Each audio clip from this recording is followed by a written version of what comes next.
2008. The video game medium was approaching its apex. We got games like Call of Duty World at War, we got GTA 4, Fallout 3, you got Left 4 Dead. But out of all these games that have so much passion and soul and just personality today, there's one that stands out. One that cut away from this shooter genre and tried to do something else. And that game is Mirror's Edge.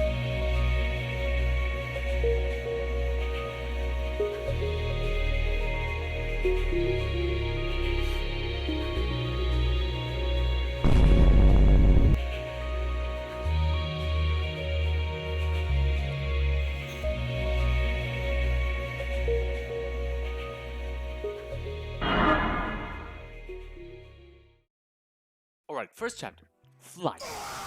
The name is very suggestive because from this point onward the game takes fucking flight in every single conceivable way. And I know I'm meat writing from the first mission, but god damn. It introduces you to concepts like springing, like maximum velocity, and you can see me dashing sideways so I can gain more velocity faster, which is a nerd way to say that dodge equals fast. Hitting the ground soft so you don't take damage, this game actually does wonders to teach you how to play. Now, let's analyze the story a bit. So, Faith drops on a building and is looking at a huge tall office building. Merc contacts her and says, "Well, anytime you'd like to tell me where there is and what the hell you're doing, feel free." Faith wants to meet her sister Kate, but we'll see about that later. You navigate through the building until you get to an elevator, and in that elevator you see something very interesting. Robert Pope for mayor. This candidate is very important, and his just candidature is very important. I don't know if that's a real word. It's very important because something weird is going on here.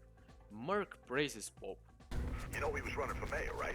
Finally, someone who could actually make a difference in this place. Because he wants to change things around here. And that makes you pose a question, why would you want change for no reason? Well, it is suggested, at least subliminally, that something bad is going on here. There's some forces at play, some organizations that don't want the runners to destroy their calm, their peace they made.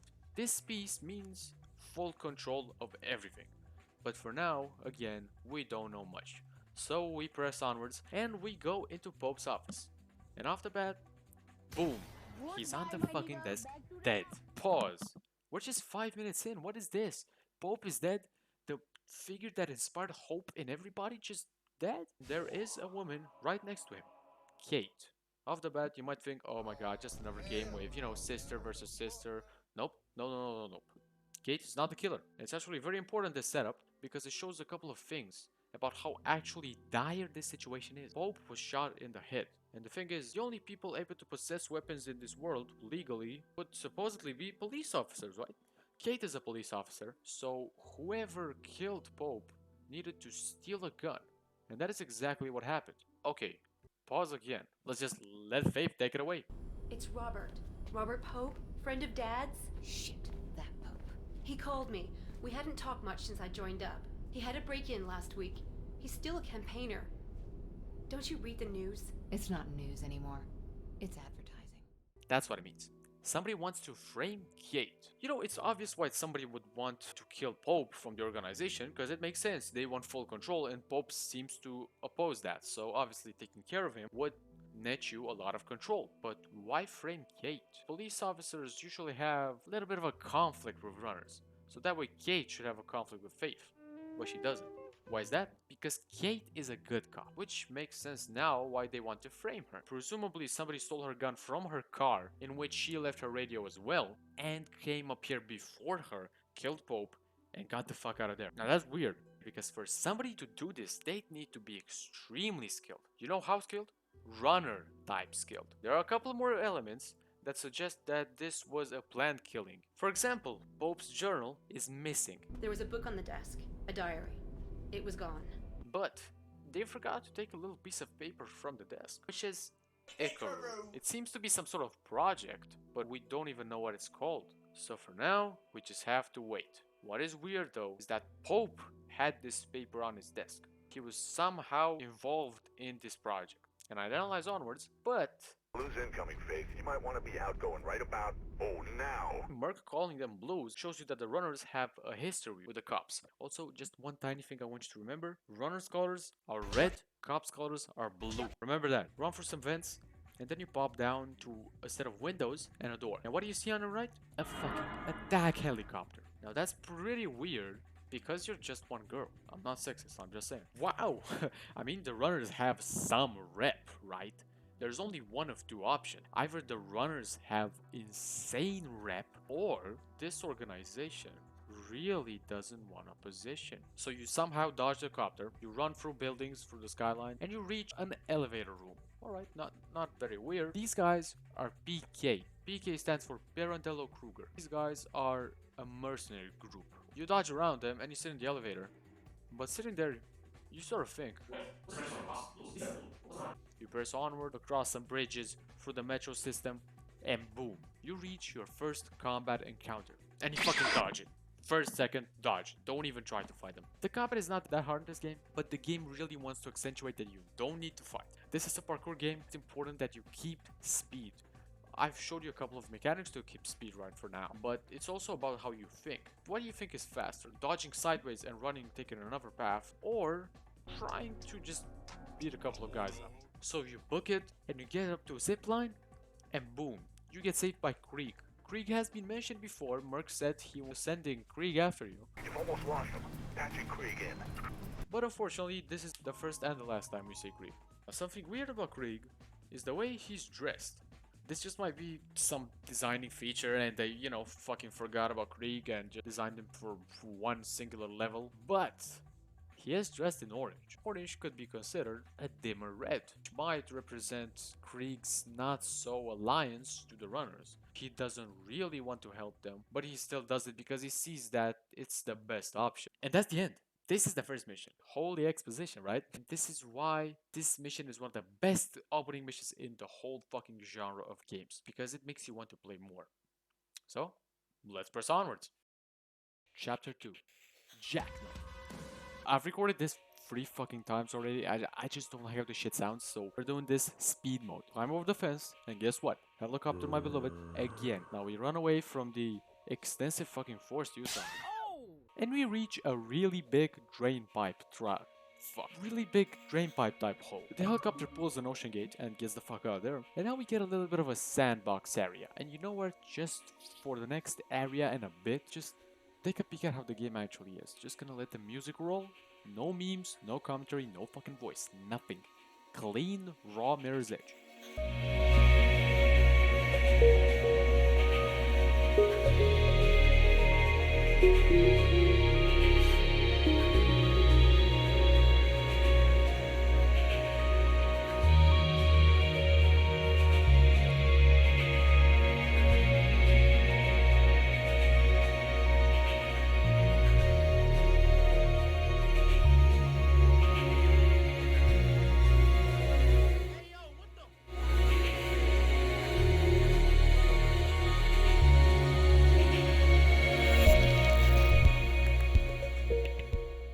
Yeah, you saw that right? It was fun, right? Well, I'm not gonna explain shit. These guys right here, roll the Doom music. You know what's up. Did I just say Doom? Jesus Christ.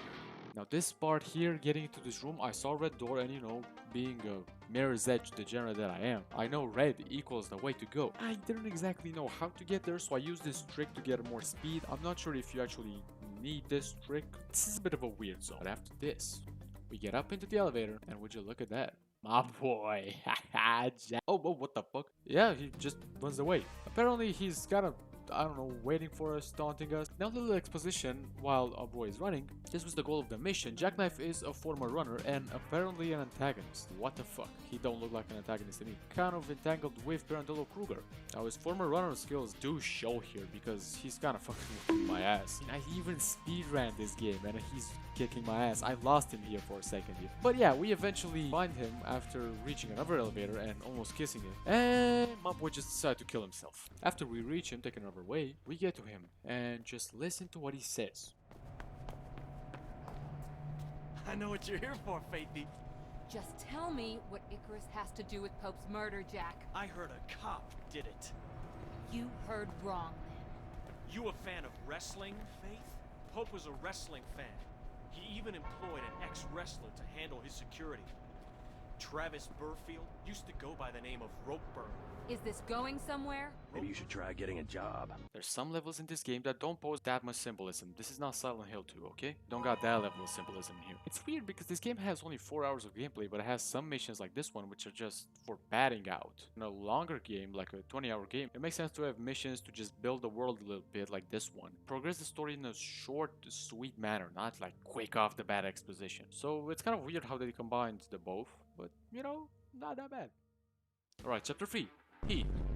Listen, this has got to be one of the shortest chapters ever, so yeah, we are speedrunning this bit. Let's get into it. First of all, I've talked to you about Roburn, big wrestler that apparently became chief of his company and has been hired by Pope, which is now dead. Coincidence? Probably not. But let's just listen to 2 seconds to what Mark is saying. Look, I saw Roburn wrestle once. Broke some poor bastard's arm, then headbutted the ref. So if this Roburn really is mixed up with Pope's murder and Kate's setup, then he sure won't be a talker. Well, the man himself is saying that, so we've got a lead. We run over the rooftops and we get to a big server, which we get to a vent, and would you look at that, the man himself. Let's take a listen again. I just do what I'm told, you know that. And I got more folks watching me than just you. And they wanted us to wrap her up all night for those blues. In a few days it'll all be over. The precious Project Icarus will be fine. 5 by 5. You gotta maintain that frame, huh? Well, this is practically our confirmation, apart from his objects on the desk and also a file on Parendal Kruger. Very interesting considering that this Z. Berkfield type firm is supposed to be different from Parendal Kruger, but we don't really have time because boom, the PK is here. No longer the police, as you can see. I get chased around by the PK and my PC fucking crashes. I guess this game is too resource intensive. We push onwards, probably one of the best scenes ever. Oh, and let me not forget, obviously. Watch it, Faith. The Blues have a chopper incoming. I mean, shit, Faith has got some rep, right? Now we run along, get to a scaffolding. Mark's idea again, he's the mastermind. I'm going to slow down here just to show you this part. I don't want to overdo the symbolism part on this video, but sections like these outline how special a game like Mirror's Edge is, especially for when it was made. So you know, just take a look.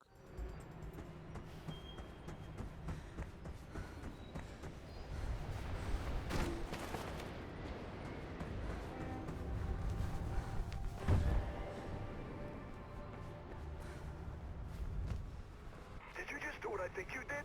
God damn it, girl, I just spilled my Joe all over the keyboard. Of course, Merc's just as impressed as us. And that's the chapter itself. Yes. That's one hell of a speedrun, right? Count the timer, bitches. Alright, chapter 4. We got a lead from Jackknife, so come on, let's go. You see the helicopter, I'm not using the same meme again. First part again, Mirror's Edge patented TM, calm area. We got nothing on our ass except for electricity, and we just, you know, explore the area a bit. After solving this insanely hard puzzle, we get to a pretty old building. It definitely looks like it's out of shape. They took a bit of an artistic liberty here, trying to design something new, something old. Obviously it looks old, but it's something new for the game. But after navigating through this fucking maze of a building, we reach our point. Look at that. Miller and Roburn talking to themselves. Now listen, first off the bat, pause. It might look suspicious, I understand that, but talking about artistic liberties, I took one myself for this video and I decided to not show any of the cutscenes that are present in this game. Now you gotta understand, the cutscenes are not your usual cutscenes, okay? They're special. The way they look, the way they feel, the way they sound, everything is special in those cutscenes. That's why I felt like I shouldn't spoil them with an experience like this video. So that being said, I would highly encourage you to go and at least watch the cutscenes, probably play the game, and you'll be up to par to see that Miller is actually trying to help us. Well, you know, seeing them talking, come on, let's just go up the stairs and boom! Holy shit, we just got pummeled by this 200-pound man. Probably heavier. Finally, a couple of hours in the game and we finally get our first boss fight, and shit, I died. Okay, listen, we saw the red weapon, we got disarming, right? Okay, we disarmed her, nice. First phase? Oh, damn. I mean, listen, I'm not one for realism. If a game is good, I don't mind that at all, but how the fuck can Faith take a man like Roburn down like that? Anyways, the important part is he's talking right now, and let's listen to what he says. You set up Kate Connors, didn't you? That little cop? Yeah. Had to be a cop, right? I don't mess in politics. Who killed Pope? You? No! I hired someone. Who? A professional. Meeting him tomorrow, 2 p.m. Atrium in the mall, downtown. You'll recognize him. Why were you with Miller? You sure you want to know about that? Pull me up and I'll tell you. Watch him, Faith. Try anything in your roadkill. Sure. Oh shit! Yeah, that's one hell of an interruption, right? Look at that. The White Knight. That sounds racist as fuck, holy shit. Okay, listen, this is the sniper. Right now, our suspect to who killed Pope. Very interesting, because Roburn seems to have hired somebody, but if they hired somebody to kill Pope and this is Pope's killer, he's also Roburn's killer, so. And now, guess what? PK on our ass. Again. Now I just bailed because the first time I tried to fight him, I got my ass whooped. And we go in the elevator after doing the first same thing that comes to everyone's mind. Just jump the fuck off. No, but you have to press a button, get down the hatch, and we go forward. The subway station. Now, we've seen the subway station before, but we've only seen the entrance before in chapter 1. You can understand this is one of the coolest areas ever made in this fucking game. I know I've said that a couple of times, but goddamn. Also, goddamn, that was one hell of a dropkick. After we fight our way through these guys, I don't really like it because all across this video I've been preaching the fact that you don't have to fight everybody, but apparently this zone just said fuck you. And we reach something really cool deeper in the metro substation. We reach a room and a really cool little Easter egg with the janitor. Now I'm not sure if that's an inside joke from DICE or EA. I don't think EA has enough personality or soul to make jokes, so probably it's from DICE. But you know, it's nice to see the Easter eggs like this because it just shows how much soul these games have. Keep in mind the janitor, okay? We gonna see him later on. Alright, we move on to another one of the coolest scenes ever. This is it actually. The subway scene. Look at this. Holy shit. I mean, this seems straight ripped out of fucking Subway servers. Holy shit. And I gotta say, I'm not sure how parallel lines, which are the only two parallel lines in this line, carry subways in the same direction. I was thinking they should go in separate directions, but fuck efficiency, right? And yes, that is the chapter. Very important, people. Continuity. Remember the ending to chapter 4? Who's waiting on us on the catwalk? Celeste herself. Very interesting considering the supposedly lady killer we just met, but also another thing I'd like you to notice, that killer didn't necessarily shoot at us. Now, unless she brought only one bullet, which would be unprofessional, she probably has some sort of affection for us. I don't know. But for now, we need to get our asses moving to the New Eden Mall. We need to find out who this killer is. Running across these roofs, we reach the train catwalk. I don't know what the fuck this is called. Very important part. Look at this. Police shooting at us, and what colors are the catwalks?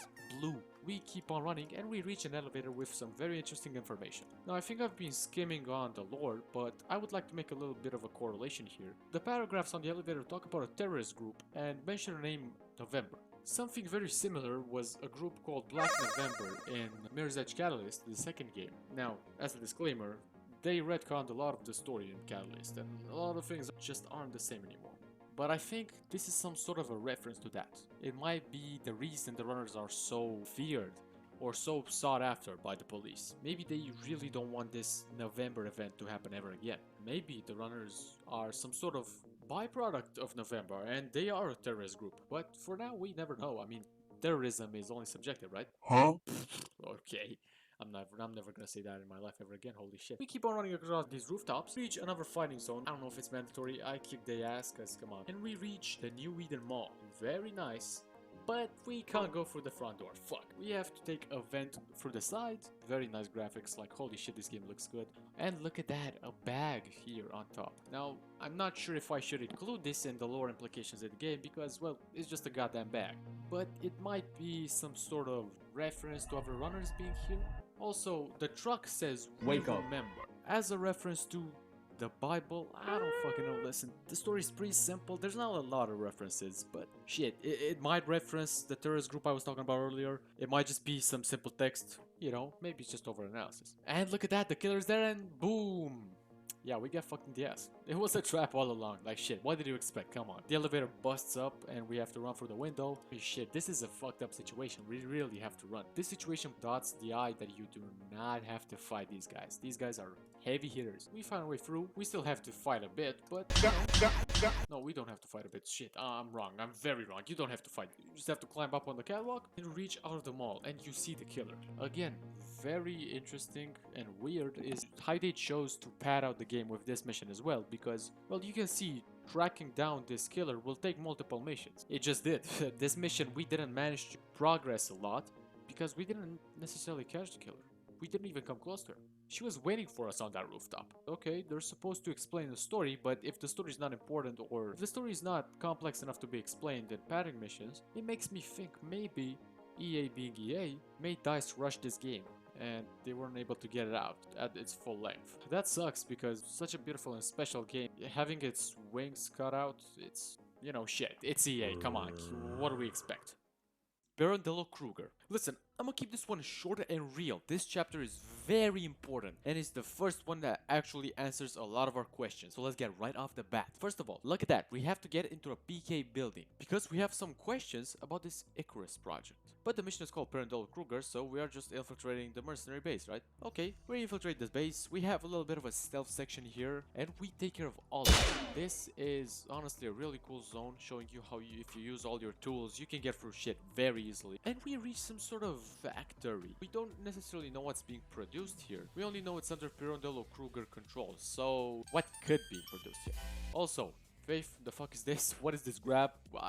I get killed because of this, but you know, just clean Mirror's Edge mechanics. After catching up to speed, we whoop his ass. And yes, we advance through this plant, reach a really cool computer referencing the janitor from before. And also remember this name Owen. We advance through this platform, another really cool message over here, which I'm not gonna let you listen to because you gotta play the fucking game. Okay, we open the conveyor belts and we reach this really cool section. Once we go down, after killing ourselves once, we reach this button that activates the cargo lift. But look at this computer, let's read for a second here. Now, I'm not gonna lie, this is a big ass text, so I'm just gonna read the important parts here. Hey man, yeah I know, I just don't really give a shit anymore.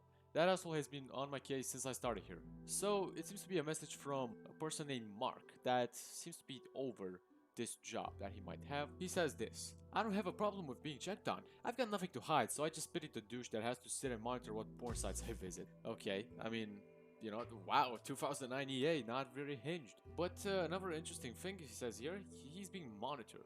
So either this job is very important and what he does has to be monitored, or he's suspected to know something or want to do something against this facility. And yes, 1,000 times yes. I thought I was the only one noticing, but yeah, this place has gotten so weird. Okay, listen, grammatical issue there, I don't know. I'm not even sure if it's a legit operation anymore, since that douchebag wrestler bought it. We're talking about Robert here. I mean, what the hell are we supposed to produce here anyways? The first thing they did was getting rid of all the machines and equipment that could actually do something. Not to mention that big ass supervillain logo they're putting up everywhere. It is supposed that this factory that was actually producing something before is being transformed into a Pirandello Kruger center. Also, really cool little animations for sitting idle. The game telling me to fucking get my ass moving. But look at this. Once we drop down from the shaft that the cargo elevator has lifted up from, also this one just reminds me of that truck section in RE4, that big ass cargo lift. Anyways, we reach a very interesting laboratory. This looks very kept up, in a stark contrast considering the factory we just came from. But we go through downstairs and we reach probably one of the most important parts in this whole game. This is the Icarus project. Before anything, first of all, damn, Merc is 6'2" and 220, motherfucker. No, but for real, let's talk about something very interesting here, which might be a little bit of foreshadowing, but look at this. Everybody here has some sort of description. Mercury, quote Merc, Tracker, 3rd tier, has his residence, height, weight. Faith, Runner, 3rd tier, Krieg, Runner, 2nd tier, Drake, Tracker, 3rd tier. All of these, they have some sort of information about them. Now look up there. Celeste, classified. Classified.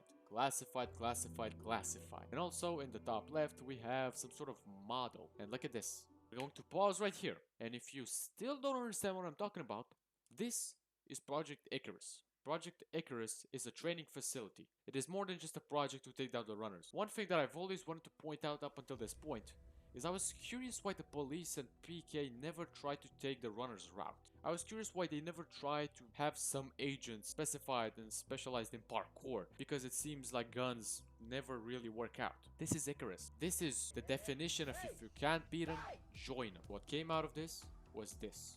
It seems small, but this seemingly is not the only Project Icarus training location here. Once we're done processing this, we look behind and motherfucker, look at that. This is a stark contrast to the other agents that had guns. And honestly, this is the most tense fucking scene in the whole game. Hearing the little steps behind you. Wow, these enemies are the best. This is literally what I've been telling you throughout the whole video. Don't fight, just run. You cannot fight these guys. I'm not kidding. This is not a types of characters that are too hard to fight. No, you can't beat them. They know you. I don't even have footage because I don't try to beat them because I know. I mean, I guess you can try and shoot them, but again, we run away from these guys, managed to somehow escape the grasp of the runners, which shows that just either Faith is a better runner or I'm just a better runner. Yeah. We catch a train, and this is where the shit hits the fan. Alright, listen, I know this game is short, but this video is kinda getting dragged out, and I really don't want you to have a worse opinion of this game. We have 3 chapters left, 7, 8, and 9. Now, for the sake of you being able to play the game yourself and experience it, I'm gonna leave chapter 9 out, and a couple of crucial parts of chapter 7 out. But with that going on, I'm gonna combine this part with chapter 7 and 8. We can do this shit in 5 minutes. Well, I mean, not exactly 5 minutes, probably less, but still. Right, chapter 7, the boat. So, look at that. This is a big ass fucking boat, and Pope's assassin is in this boat, so we have to track him down. We get into a truck, and what's really cool is Merc not really giving you a lot of ideas, so it kind of lets you roam free for a bit. But once we get inside the boat, we get to one of the most frustrating fucking combat scenes in this whole game. Listen, so far throughout this whole video, you can fucking record me. We come across a combat encounter, I tell you, this is not necessary. Well, here it practically is. I don't know what the devs did, but still. We fight through these dudes. Took me a couple of times. I was really trying here to go past. Nope. After we have some really cool parkour scenes, we reach a scene that... I'm not supposed to talk about this, am I? Yeah, okay. Something happens here. We meet the certain somebody. Anyways, by the end of the mission, we reach here. And, fuck it, let's just let it play out. Okay, take the mask off, and shit, I forgot. Another big twist I'm allowed to show you, so play the fucking game. The only part taking down this twist is that there's not that many characters to begin with, so yeah. But next mission, shit hits the fan. We need to save motherfucking Kate. Chapter 8. We need to stop the goddamn convoy. First off the bat, first half of the mission, tense shit. These motherfuckers are after us again. Icarus is kicking off. And I found a little bit of location here to glitch them out. I don't know. I tried to jump. Listen, these are some of the most tense scenes ever. I swear to God, just hearing their little footsteps right behind you, even though they're not behind you. I'm sure they have some of that type of shit where they put audio that it sounds louder than it is. We make it out. Well, we think we do, but after this elevator, yeah, they're back here again. But this time we escape rather easily through this crane, and we go through the building. And one of the most beautiful scenes ever in this game.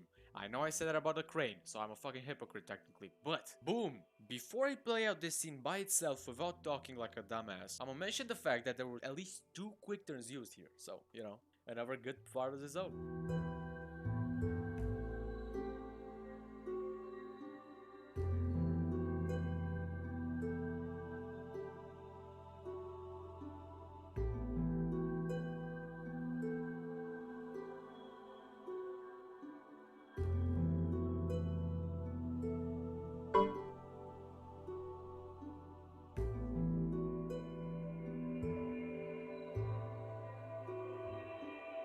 But after we climb through this vent, we reach a sniper outpost, a very interesting part this game takes. Also, a nice detail that I would like you to not miss when we enter the vents. Look at what that man says. Jesus, the rats are getting big in here. Big ass rat. Yep. I mean, shit, this is 2008. They don't do this type of shit anymore. And we shoot a car with kid inside. Honestly, I don't know how logical this is. What the fuck was Faye thinking? I'm just gonna shoot the car my sister's in. The engine's gonna blow up and she's just gonna crash into the fucking wall and die. But at least she's not going to prison though. Also, I tried to shoot the enemies. Oh shit, I glitched. The NPCs, not possible. But yeah, this is about it. Wrong. We have to go down. Another combat encounter. Now, I almost got my ass whooped on this one, but I did it first try because I'm just that good. Oh, listen. But we get through this shit, and yeah, from here on, it's the last mission. This is where shit actually hits the fan. It's the climax of the game. You know, I think I've said enough for this video. I think you should actually go out there and play it by yourself. I think you should find out the ending. I think you should find out what tragic event I left out. Want a little clue I'm gonna leave before I end the video? My channel is dedicated to it. Okay, but on a serious note, as a conclusion, I'm just gonna calm down on the edits and just talk for a bit. You know, when I first played Mirror's Edge, something just clicked. I played it a couple of years ago. To be honest, I couldn't finish it then. But then I came back to it and I don't know, maybe a combination of maturity and just growing up with more games. Because before, when I first played, I was like a mini, I don't know, fucking CSGO player. Something just clicked. And this instantly climbed the leaderboards. Instantly became my favorite game of all time. And that was a couple of years ago. Now, looking back at it, I can say it proudly still sits on that spot pretty comfortably. There's some games that come close, but nothing quite cuts as clean as this one. There's something special here that a lot of games these days just miss. This is all we have left. There's people saying gaming is growing old, and it's probably a combination of gaming going to shit, but also us growing old. But, you know, I have a little bit of a piece of advice. If you ever feel like games today are just not good enough, go play some old games. Not necessarily Mirror's Edge, but go play some old games. Play Half-Life, go play Portal, go play Deus Ex, go play some of those old games, hailed as classics, and find out why they're hailed as classics. But apart from that, yeah, what can I say? No sorries. Just don't let them win.